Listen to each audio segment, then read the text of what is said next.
Ng umaga po, so may like-counter po ako si Pops Joy Wright. So may angka siya.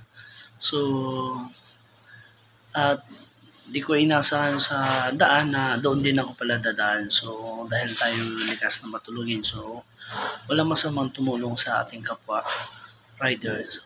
Naghahanap buhay man o hindi. So ang ginawa ko, tinulungan ko kung ano kailangan niya. Okay?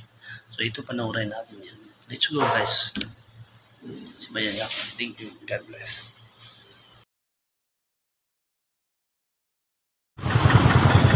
Si Pops naabutan ko na nag-aayos ng spark plug. Tulungan muna natin.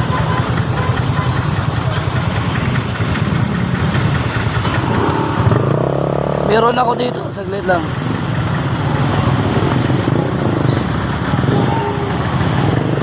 Tulungan natin si Pops, tatabi lang tayo.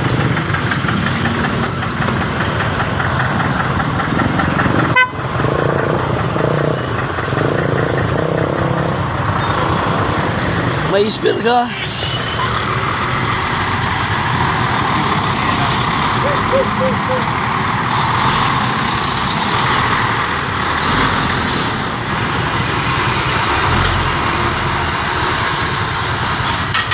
Hindi ka talaga marunong gumawa ng ganyan. Oo.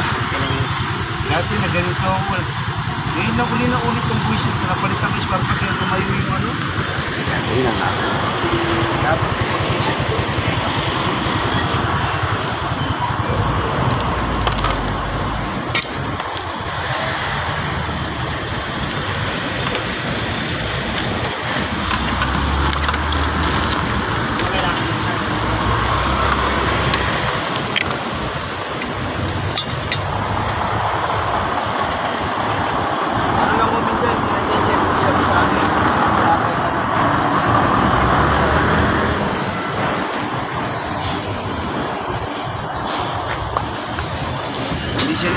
Nakakatakot. So dito po kami sa may heritage banda, sa may ilalim. So nakakatakot kasi gawa ng maraming sasakyan.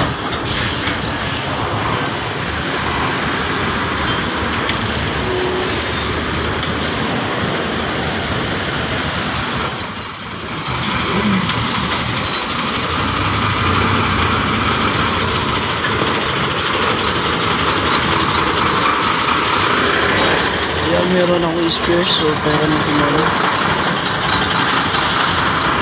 Yung CS na.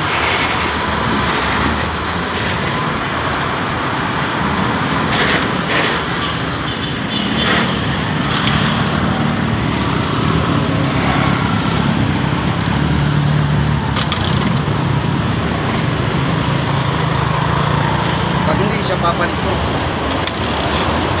hindi umahangin kuryente.